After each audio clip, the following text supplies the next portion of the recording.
Every time na umuwi kami ng probinsya, nagkakati si Papa ng manok. Native na manok nga pala ay naalaga ni Papa. Kata naman na native na manok kasi manilaw-nilaw yung taba. Ilang beses ka nga lang pala yung hinugasan kasi fresh naman.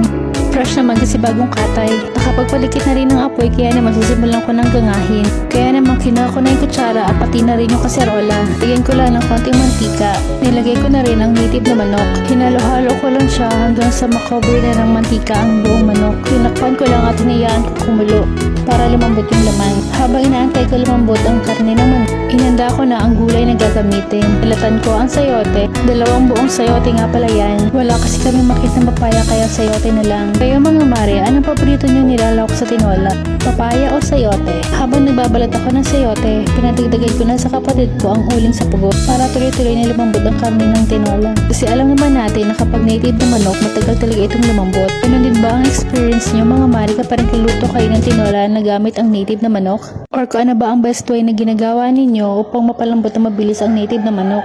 After ko mahiwa ang sayote, sinunod ko naman ang bawang. Pinipipit ko nga pala ang bawang kasi nahihirapan akong balatan kapag hindi ko pinitpit. Ang isinunod ko namang hiwain ay 1 piraso ng sibuyas. Mahal pa rin ng sibuyas kaya naman konting tipid tayo. Ang isinunod ko naman ay luya. Tinanggal ko lang yung maitim-itim, hinugasan at hiniwa ko na ng maliliit. Habang naghihiwa ako ng mga pansahog, panay-panay din pala ang lagay ko ng tubig sa kaserola. Siguro inabot din ng more than 1 hour sa kakapakulo kasi matigas talaga. Sabi ni Papa ay talagang matanda na daw yung manok kaya naman it takes time talaga mapalambot ang laman. Pero carry lang kasi sulit naman. Nung medyo malambot na nga ang laman ng karne, sinimulan ko na itong gisahin.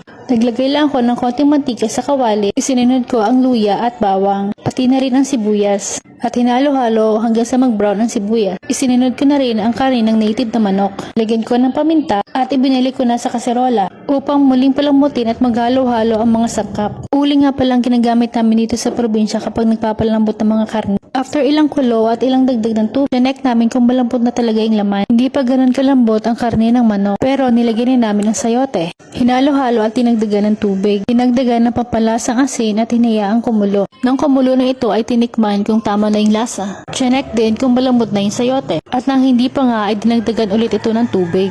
More tubig, more fun. Katapos pa ng ilang mga minuto ay kumulo na nga ito. Inilagay ko na din ang dahon ng sili, hinalo at isinunod ko na ang siling haba. Nako, kung nakikita nyo lang ito ng personal, siguradong matatakam kayo. Ang bango kasi talaga niya at ang sarap. Sulit ang mahigit 1 oras sa paghahantay upang mapalambot ang karne. Kain tayo!